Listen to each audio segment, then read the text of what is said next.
They tried to use my body at a family dinner, and they thought all I had to do was sign.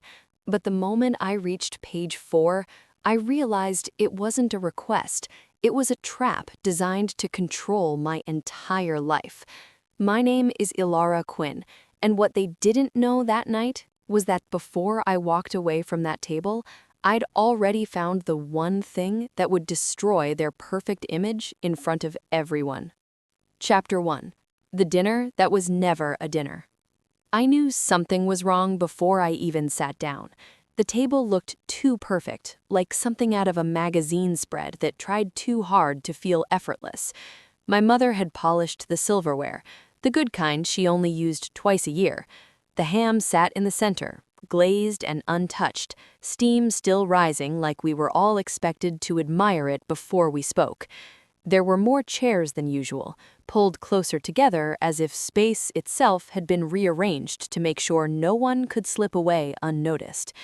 I set my keys down by the door and took a breath that didn't quite fill my lungs. This was supposed to be Easter dinner. I stepped into the dining room and everyone was already seated. My sister Margot sat at the head of the table, posture straight, hands folded, her hair pulled back in that careful way that made her look both polished and unapproachable. She gave me a small smile that didn't reach her eyes. My mother, Vivian, stood just behind her chair, adjusting a napkin that didn't need adjusting. My father, Robert, was already cutting into his food, even though no one had started yet. And Daniel, Margot's husband, sat to her right, staring down at his glass like he had something to find at the bottom of it. I noticed that right away. The way he wouldn't look up, the way his fingers tightened around the stem. That was the first thing that felt off. I took my seat slowly, trying to place what exactly I was walking into. This wasn't how our dinners usually went. Even on holidays, there was noise, overlapping conversations, something messy and human. Tonight felt staged, like everyone had already practiced their part.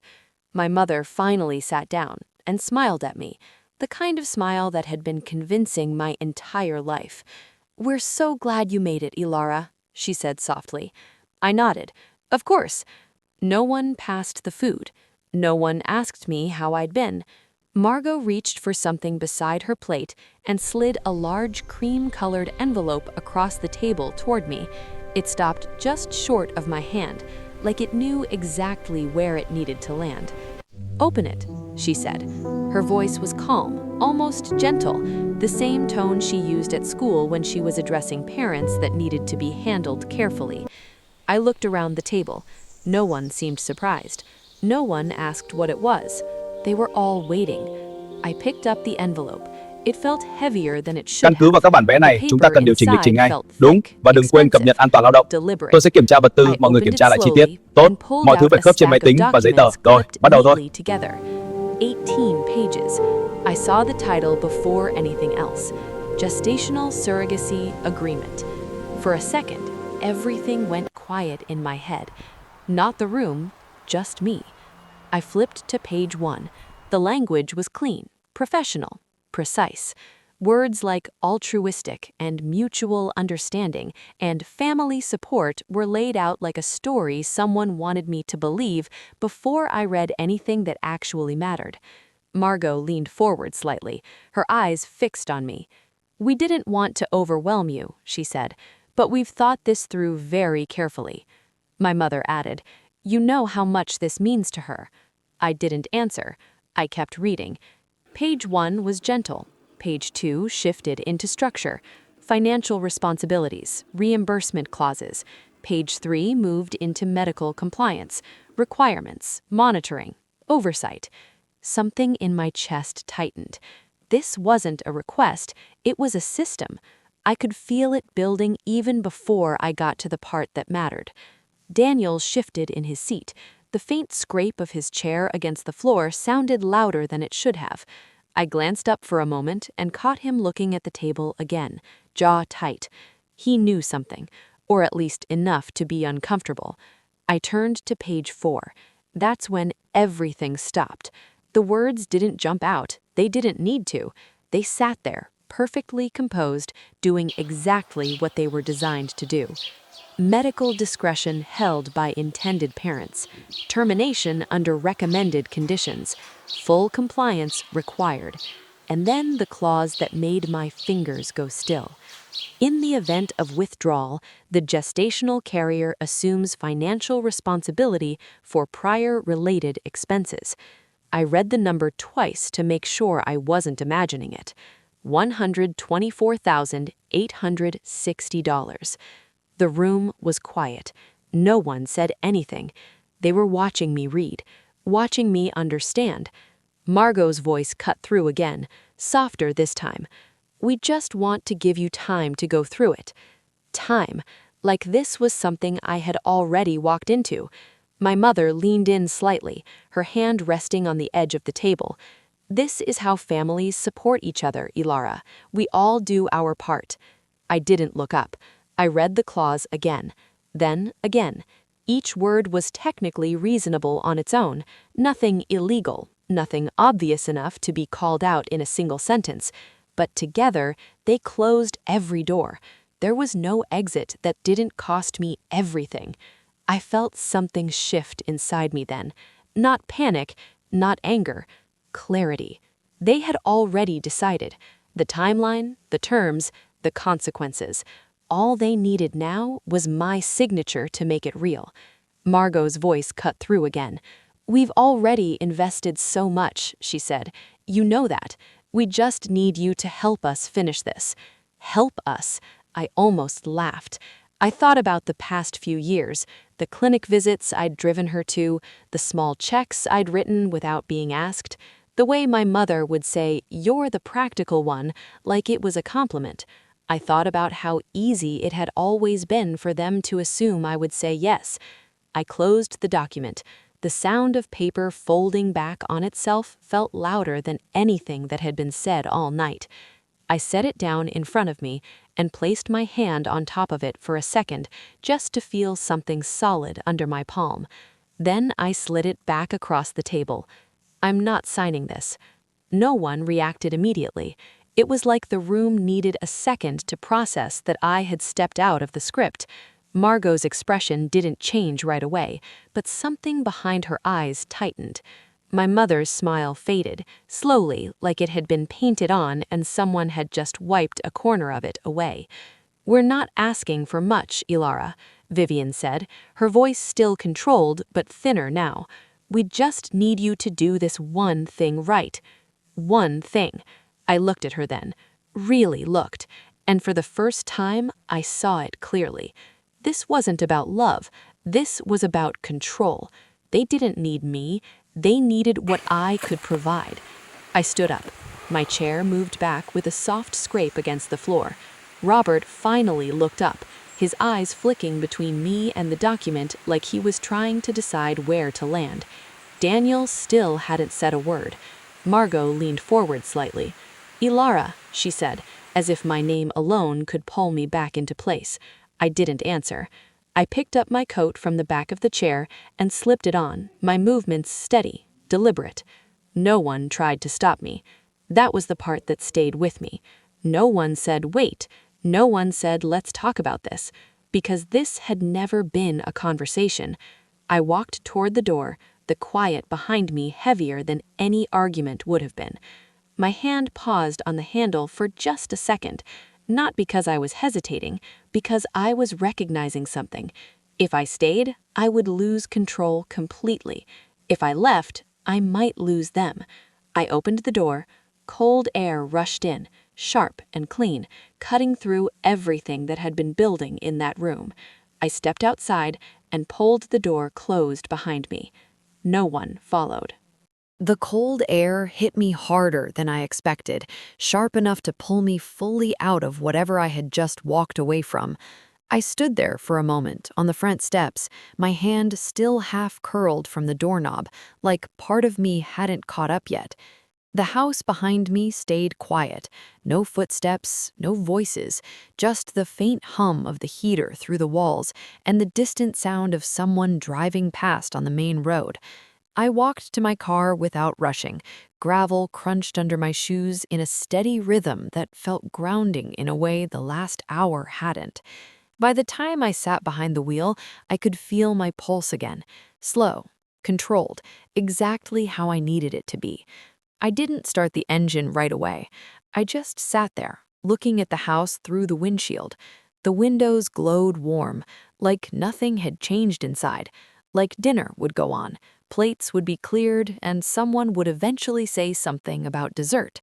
For a second, I wondered what they were saying now, whether Margot had already started explaining me away, whether my mother had shifted the narrative into something softer, something easier to accept. She's overwhelmed, she just needs time. That would be the version. I let out a breath I didn't realize I had been holding and finally started the car. The drive back to my apartment took 15 minutes. I knew every turn, every light, every stretch of road where the signal dropped for just long enough to feel disconnected from everything. Tonight, that part didn't bother me. If anything, I welcomed it. When I pulled into the parking lot, the building looked exactly the same as it had that morning. Quiet, predictable, no surprises waiting behind the door. I grabbed my bag from the passenger seat and stepped out, the cold settling into my bones now instead of cutting through me. Inside, everything was still. I locked the door behind me, dropped my keys into the small ceramic bowl by the entryway, and set my bag on the kitchen counter. The envelope was already there. I had left it exactly where I knew I would need it. Friday afternoon, just before closing, Margot had emailed me the document with a short note telling me to take a look before Sunday. Nothing urgent, just something to think about. That was the part that had stuck with me. Nothing about it felt urgent, but everything about it felt planned. I had printed it out at work without telling anyone, slid the pages into a folder, walked it over to the copier like it was just another file. I still didn't know exactly why I did it. Instinct, maybe, or experience. Working at a family law firm since 2018 had taught me one thing very clearly. The documents people are told not to worry about are usually the ones they should read the closest. I moved over to the counter and flipped the folder open again. 18 pages. I had already read them once before dinner, carefully, slowly, trying to convince myself I was overthinking it. Now I read them again. Page 1 still sounded reasonable. Page 2 still sounded structured. Page 3 still looked like something you could explain away as necessary. Page 4 still took something from me. I ran my finger down the paragraph about medical compliance, stopping at the line about decision-making authority. It didn't say I had no say. It didn't need to. It just made sure my say didn't matter. I leaned back against the counter and closed my eyes for a second. This didn't start tonight. The thought came out of nowhere, but once it was there, it didn't leave. I saw it clearly then, not as one moment, but as a pattern. Back in 2016, when Margot had her first round of IVF, I had been the one sitting in the waiting room. She had cried quietly, her hand wrapped around mine, telling me how scared she was that it wouldn't work. I had told her it would be okay. I believed it. When the bills started coming in, I didn't wait to be asked. I wrote a check for what I could afford. It wasn't much compared to what everything cost, but it felt like something. My mother had smiled at me then, proud in a way that felt good at the time. "You're the practical one," she had said. "You always know how to help." I had taken that as a compliment. In 2019, after another failed attempt, Margot had called me late at night, her voice breaking, saying she didn't know how much more she could take. I drove over without thinking, stayed with her until morning, listened while she talked through every possibility, every fear. At some point, she had said, "I don't know what I'd do without you." I had told her she wouldn't have to find out. I meant it. But somewhere along the way, the meaning had shifted. Helping had turned into expectation. Showing up had turned into obligation. By 2021, I noticed that when decisions were made, I wasn't asked if I wanted to be involved. I was told how I could help. Small things at first, running errands, covering costs, being available. Each one easy to say yes to, each one harder to say no to. I pushed myself off the counter and walked into the living room, the folder still in my hand. The couch was exactly where I had left it, the throw blanket still folded over the armrest. Everything in this space was mine, chosen, controlled. That thought steadied me. I sat down and spread the pages out across the coffee table. Under the overhead light, the language looked even cleaner, more polished, more intentional. I thought about the cases I had worked on over the years, women who had signed agreements they didn't fully understand, Căn cứ not vào các bản because vẽ they were này, chúng ta cần điều careless, chỉnh lịch trình but ngay. because they Đúng, và đừng trusted the quên cập nhật an people toàn lao động. asking them to Tôi sẽ kiểm sign. tra vật tư, mọi người kiểm One tra lại chi case tiết. stood Tốt, out more mọi thứ than phải the khớp trên others. máy tính A và giấy tờ. woman who Rồi, had bắt đầu thôi. agreed to something that sounded reasonable at the time. The contract wasn't illegal, it passed every basic standard. But when things went wrong, there was no way out that cost her more than she had. I remember sitting across from her in the office, watching her realize that what she had signed had already decided the outcome. No one had forced her, they just hadn't given her a real choice. I looked back down at the clause about financial responsibility, $124,860. It wasn't just a number, it was a wall. I exhaled slowly and leaned back into the couch. My phone buzzed on the table beside me. I glanced at the screen. Margot. I let it ring. A minute later, it buzzed again. Vivian. I didn't pick that one up either. Another minute passed. A text time. We need to talk about this like adults. I stared at the message for a second, then turned the screen face down. Adults. The word sat wrong. There had been nothing adult about what happened at that table. It had been calculated, coordinated, controlled. I closed my eyes again, replaying the dinner in my head. Daniel's silence, my father's avoidance, my mother's tone, Margot's certainty. None of it felt spontaneous. It felt practiced. I opened my eyes and sat forward, pulling the folder closer again. That was when it clicked. The email on Friday, the printed copy at dinner, the way everyone already knew their role. This wasn't a conversation they hoped would go well. This was a plan they expected to succeed. I picked up my phone again, unlocked it, and opened the email Margot had sent. Subject line simple, just my name. The attachment still there. I downloaded it again, this time not as something to review, but as something to examine. Every word, every clause, every choice. I grabbed a pen from the side table and started marking the sections that mattered most. Not the obvious ones, the subtle ones, the ones that looked harmless until you followed them all the way through. I circled the language about discretion. I underlined the parts about compliance. I boxed the financial clause. By the time I finished, the document didn't look clean anymore. It looked exposed. I set the pen down and leaned back into the couch, my eyes moving over the pages again. They had built something they thought I wouldn't question closely. They had counted on me being who I had always been, the one who said yes, the one who made things easier, the one who didn't push back. I sat there for a long moment, letting that settle. Then I reached for my phone again, not to answer any of the missed calls, but to scroll through my contacts. I stopped at one name, Delia. I hovered over it for a second, then lowered the phone without calling. Not yet. There was still something I needed to understand first. I looked back down at the document, my focus narrowing. If they had put this much effort into writing it, then somewhere in these pages was the part they never expected me to read closely, and I was going to find it. Chapter 3. Page 4 was never meant to be read. By morning, the document didn't look like something meant to be signed anymore. It looked like something meant to be understood. I had slept maybe 3 hours, not because I was restless, but because my mind wouldn't let go of the structure of it. Every clause connected to another. Every word pointed somewhere, and somewhere inside those 18 pages was the part they thought I wouldn't follow all the way through. At 7:04, my phone buzzed against the table. I reached for it, expecting another call from my mother. It wasn't. It was Delia. A screenshot. I opened it and stared. Margot had posted. The picture was simple, a soft filter, warm lighting, her hand resting on Daniel's arm like everything in her life was stable and intact. The caption was longer than I expected. It talked about family, about sacrifice, about how difficult it was when someone chose themselves over the people who had always supported them. There was no name. There didn't need to be. My stomach didn't drop. It didn't twist. It just settled into something colder. This was already part of the plan. I scrolled through the comments.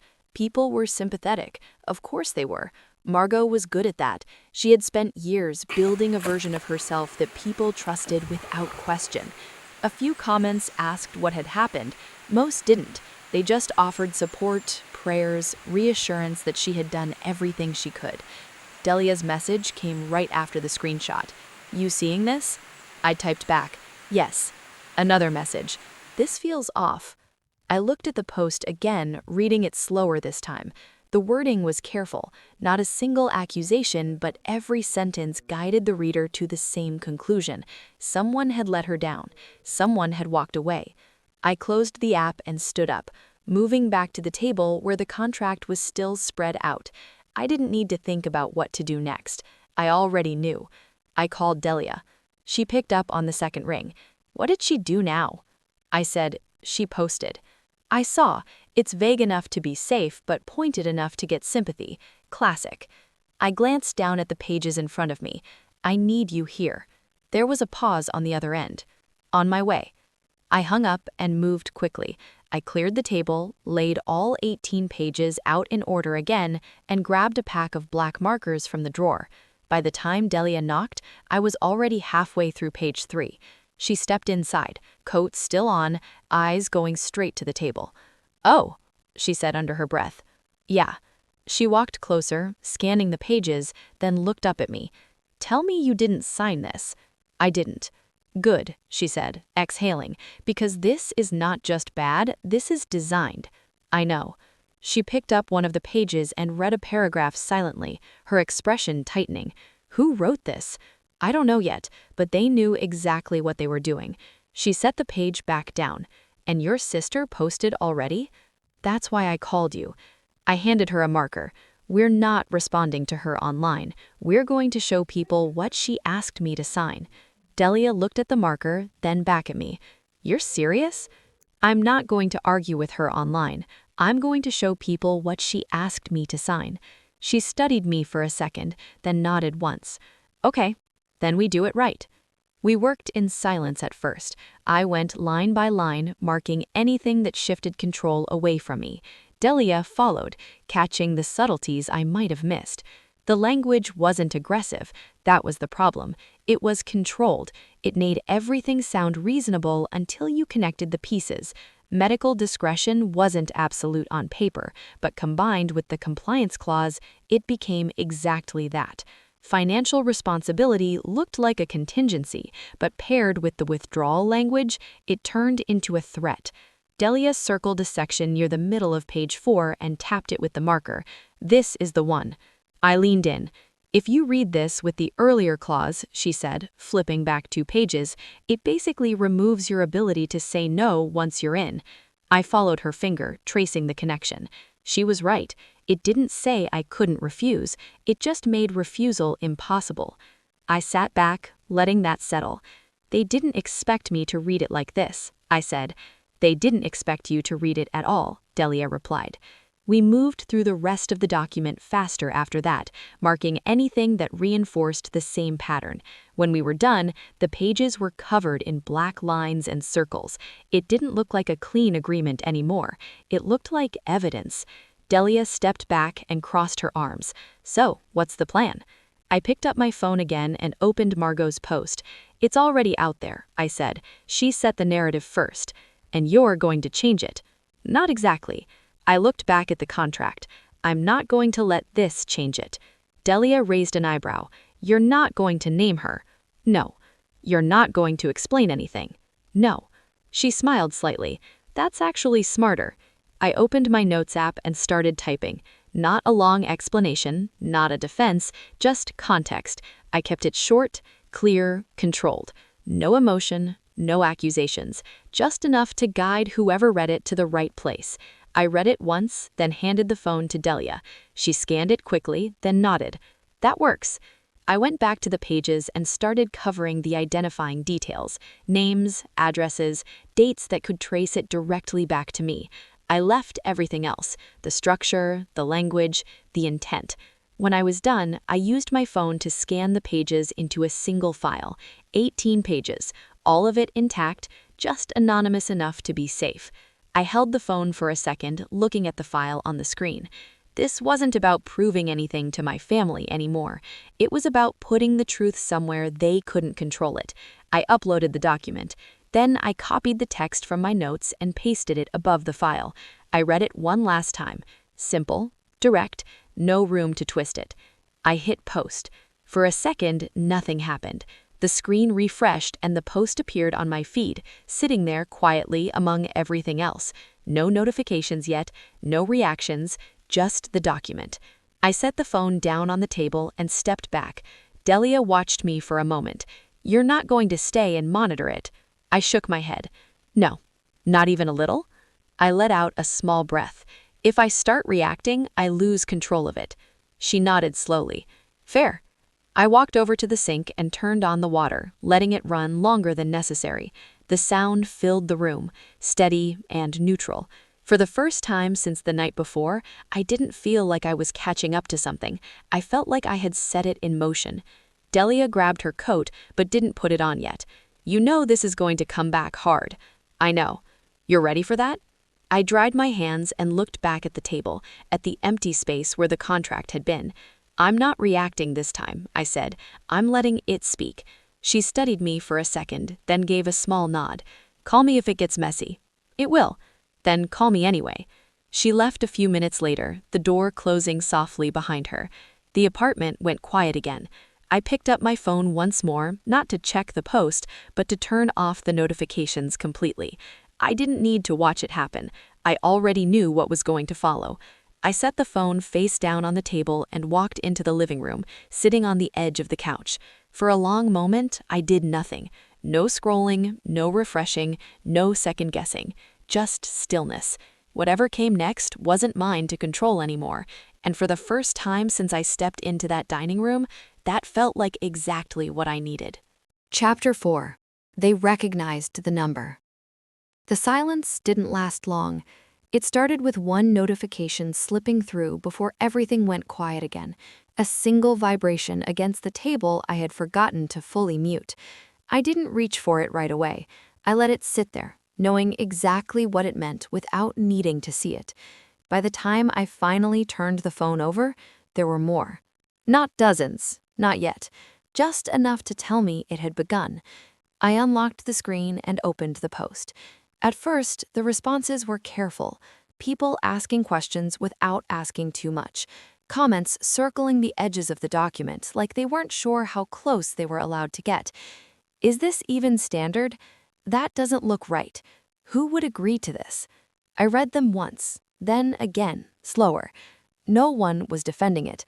No one was calling it normal. That was the first shift. I set the phone back down, but this time I didn't turn it face down. I didn't need to hide from it anymore. An hour later, the tone had changed. The comments were sharper, more direct. "This is coercive. There's no way this is ethical. Why is there a financial penalty tied to withdrawal?"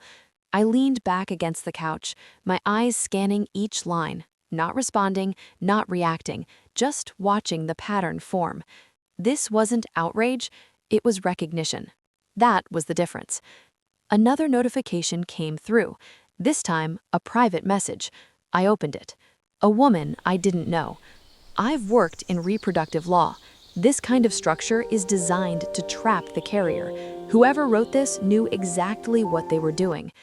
I stared at the message for a second longer than I expected. Then I closed it. I didn't reply.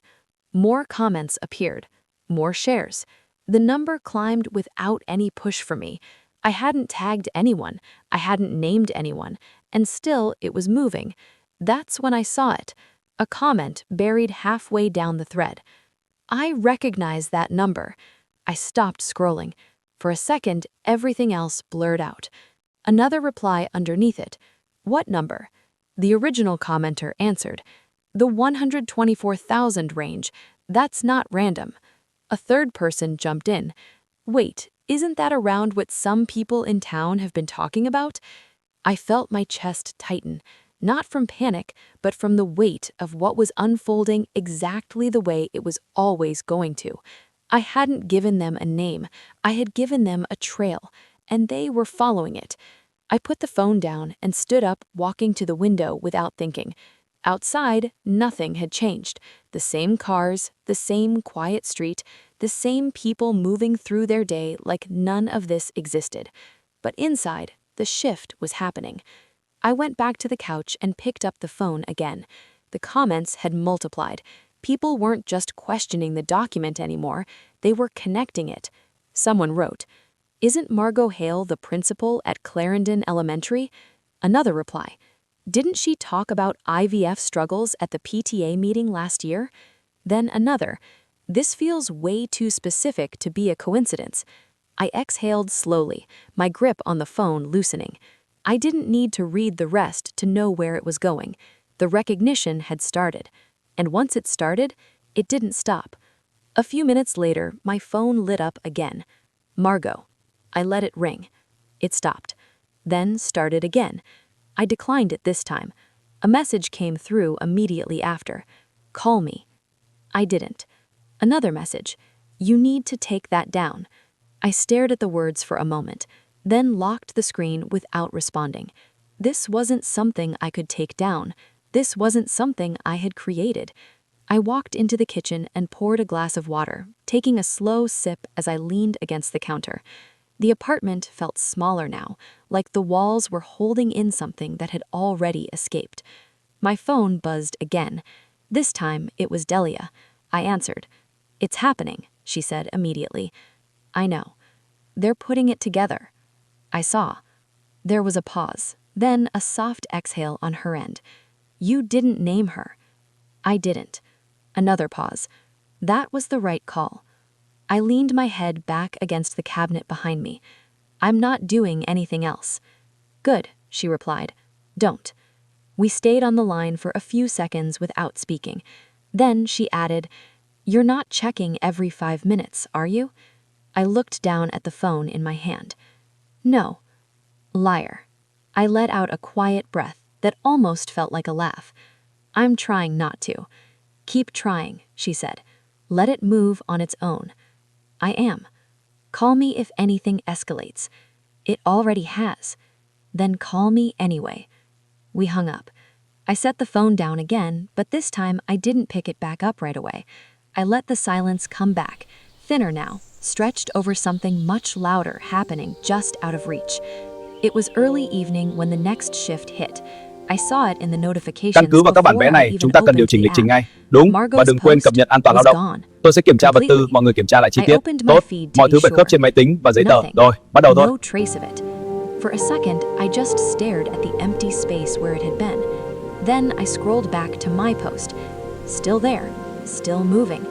The comments had grown more pointed. People weren't asking anymore. They were stating, "This is not okay. Someone needs to look into this. If this is who I think it is, this is a serious problem." I felt something settle into place inside me.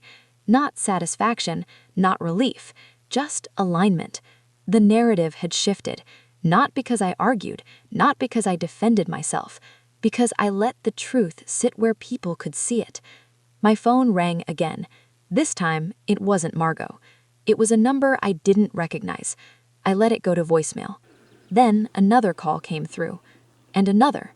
I turned the phone to silent and set it down again. A knock on the door came just after dark. I froze for a second, not expecting anyone.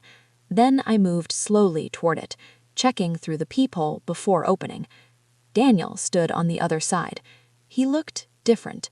Not polished, not composed, just tired. I opened the door halfway. "What are you doing here?" I asked. He didn't try to step inside. "I needed to talk to you." I held the door where it was. "You should go home." He shook his head slightly. "It's already there," he said. "Everyone's talking about it." I didn't respond. He looked down for a second, then back up. I knew on page 3. The words landed heavier than I expected. I didn't ask what he meant. I already knew. You knew, I repeated quietly. He nodded. I didn't know all of it, not like that, but I knew it didn't feel right. And you didn't say anything? He swallowed, his jaw tightening. I thought she would stop. I thought your mom would adjust it. I thought... His voice trailed off. I waited. I thought it wouldn't go this far, he finished. A long silence stretched between us. Then he added, softer this time, your mom wrote most of Clause 11. I felt something shift again, deeper this time. Not surprise, confirmation. He dozed on. She said it was leverage, just in case.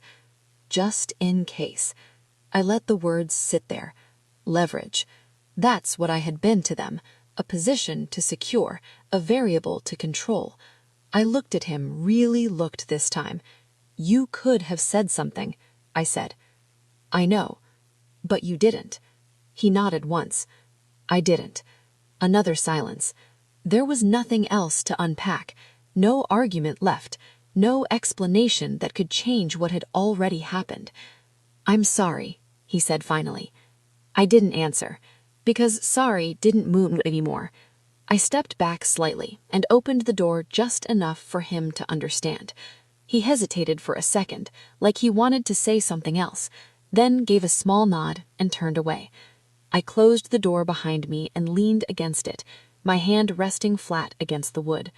The apartment was quiet again, but it wasn't the same quiet as before. This one carried something with it. Not tension, not fear, just the steady understanding that everything they had built to control the situation had already started to fall apart on its own, and I hadn't needed to touch it again. Chapter 5. I didn't win them back. I walked away. The next few days didn't explode. They unraveled.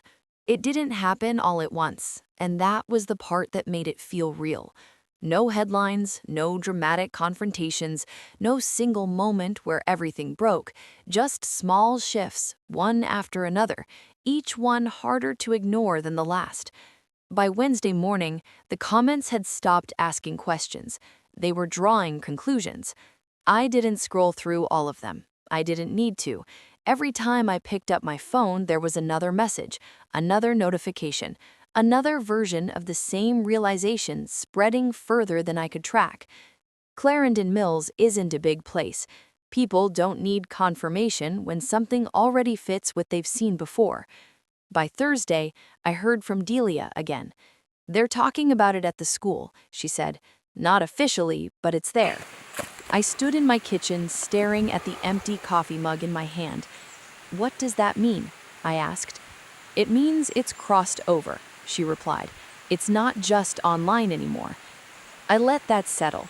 That was always going to be the real consequence, not the comments, not the shares, the shift in how people looked at her when she walked into a room. What are you going to do? Delia asked. Nothing, I said. There was a pause on the other end. Good, she said finally. Keep doing that. I hung up and went about my day like everything was normal. Work, emails, documents, meetings. The difference was that nothing felt reactive anymore. For the first time in a long time, I wasn't adjusting myself around someone else's expectations. By Friday afternoon, I got the message I knew was coming. It wasn't from Margot. It was from my father. We need to talk. I stared at the screen for a long moment before setting the phone down again. I didn't answer right away, not because I didn't care, because I needed to decide if this was a conversation I wanted to have or one I always felt obligated to. That difference mattered now. When I finally called him back that evening, his voice sounded older than I remembered. I didn't know, he said before I could speak. I leaned against the wall, closing my eyes for a second. I believe you, I said. It was the truth. I should have asked more questions. I should have... His voice trailed off. I should have, I said quietly. There was no anger in it, just acknowledgement. We stayed on the phone for a few minutes, neither of us trying to fix anything that couldn't be fixed in one conversation. When we hung up, I didn't feel better, but I felt clear. Saturday passed without anything new. Sunday morning, I got another message from Delia. School board opened an internal review, she wrote. Not public, but it's happening. I read it once, then set the phone down. That was enough then. It didn't need to be louder than that. Margot didn't need to be publicly destroyed for the truth to matter. She had built her life on being trusted. Now that trust had cracks in it, and in a place like this, that was everything. I never heard directly from her. No calls, no messages, no attempt to explain. That told me more than anything she could have said. My mother tried once more, a voicemail. Her voice was controlled, careful, the same way it had always been when she wanted to manage a situation instead of feel it. We need to handle this as a family, she said. I didn't call her back, because that wasn't what this was anymore. Weeks passed. The noise around everything faded, replaced by something quieter but more permanent. Distance. At work, things stayed the same. At home, things became simpler. There was no one expecting me to show up, no one waiting for me to agree, no one assuming I would make things easier. It felt unfamiliar at first. Then it felt right. One afternoon in early summer, I found myself sitting in a small office across from a caseworker.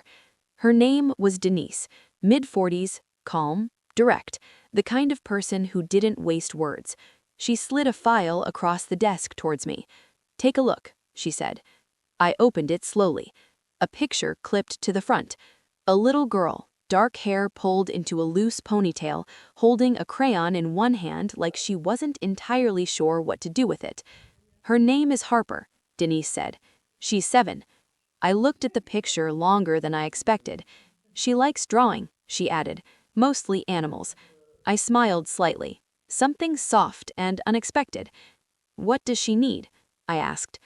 Denise met my eyes. "Stability, constancy, someone who chooses to be there." Chooses. The word landed differently now. Not as pressure, not as expectation, as something I had control over. A week later, I met Harper in person. She didn't ask me why I was there. She didn't ask me about my family. She looked at me for a moment, then held up a piece of paper. "Do you like dogs?" she asked. I sat down across from her and nodded. "I do." She handed me the crayon. "Can you draw one?" she said. I took it, the waxy texture familiar and simple, and started sketching something that barely resembled a dog. She watched me carefully, then smiled. "That's not very good," she said. I laughed quietly. "I know." She didn't seem to mind. She just started drawing her own version next to mine. No pressure, no expectations, just presence. That was the moment I understood something I hadn't been able to put in words before. I hadn't lost anything at that dinner table. I had walked away from a version of my life that had already been decided for me. Margot didn't lose everything, but she lost the certainty that people would always believe her without question. My mother didn't lose her family, but she lost the ability to control it. And me? I didn't win them back. I didn't need to. I stood up from that table and walked out with something I hadn't realized I was missing: the right to decide what happens to my own life. I didn't lose my family that night. I lost the version of myself that thought I needed them to feel whole. If you were sitting at that table, if everything was already decided for you before you picked up the pen, would you sign, or would you stand up and walk away? And if you've ever had to choose between keeping the peace and keeping your control, tell me what you did. Because stories like this don't end at one dinner. They start the moment you decide who gets to decide for you.